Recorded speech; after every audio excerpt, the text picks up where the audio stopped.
Hai Inspektor, sebelum menonton konten ini, Mimin mau kasih tahu kalian nih kalau video ini didukung oleh Niaga Hoster sebagai salah satu perusahaan.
Ada di deskripsi video.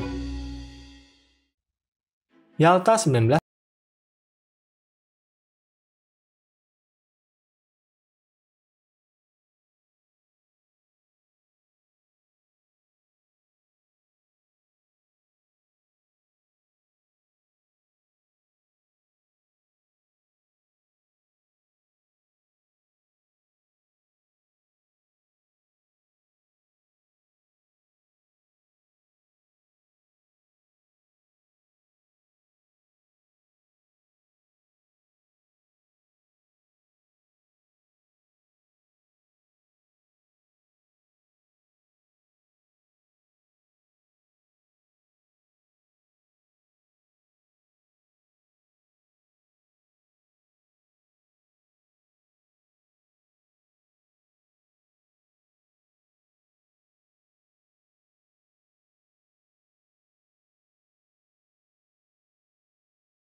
Ekonomi negaranya yang sangat lemah. Untuk menjamin perdamaian Eropa, negara-negara sekutu perlu membangun Jerman yang secara ekonomi sejahtera dan secara politik berhaluan demokrasi. Hanya dengan cara seperti itu, mereka bermaksud membawa Jerman sebagai sekutunya dalam melawan pengaruh komunisme.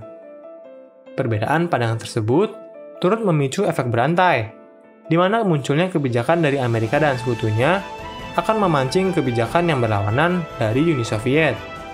Pertentangan Amerika dan Uni Soviet dapat disimpulkan menjadi dua hal: krisis keuangan dan pembentukan negara Jerman. Krisis keuangan merupakan efek kehancuran ekonomi pasca Perang Dunia Kedua, yang membuat mata uang Jerman menjadi tidak bernilai. Bahkan setelah 3 tahun, kondisi perekonomian Jerman tidak terlalu banyak berubah. Masyarakatnya masih hidup dalam kemiskinan, malnutrisi, dan kehilangan harapan. Kondisi itu jelas membuat Amerika dan sekutunya menjadi khawatir.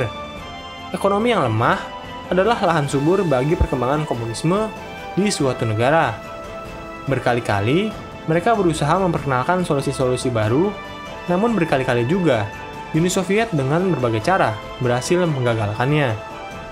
Demi menyelesaikan masalah itu, Amerika, Inggris, dan juga Prancis bertemu secara rahasia untuk mendiskusikan mata uang baru Jerman yang rencananya akan diperkenalkan secara serentak.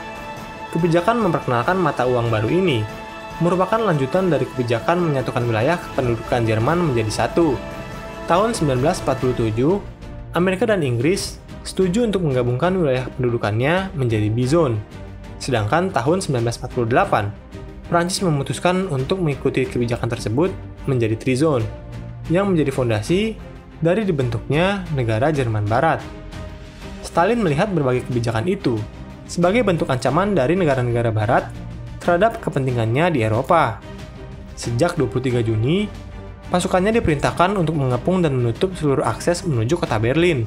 Akses itu biasanya dilewati oleh konvoi-konvoi logistik yang menunjang kebutuhan hidup masyarakat Berlin Barat.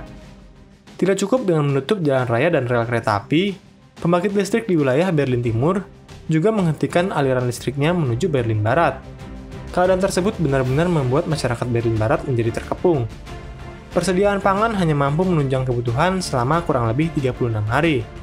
Sedangkan batu bara, yang menjadi sumber energi, hanya menunjang selama kurang lebih 45 hari. Keadaan itu diperburuk dengan perbandingan kekuatan di antara pasukan Jerman dan sekutunya, yang setelah berakhirnya Perang Dunia Kedua, sudah tidak sekuat dulu lagi. Apa penyebabnya? Demobilisasi besar-besaran yang dilakukan negara-negara sekutu yang mengakibatkan jumlah perbandingan pasukan di kota Berlin menjadi 1:62. Dalam keadaan seperti itu, apakah masih ada harapan bagi Amerika untuk menyelamatkan kota Berlin Barat? Tunggu kisah selanjutnya hanya di channel Inspect History. Hai, bantu kami dalam memproduksi lebih banyak konten sejarah dengan mengklik tombol subscribe. Dan jangan ragu untuk memberikan saran, komentar, atau pertanyaan. Terima kasih.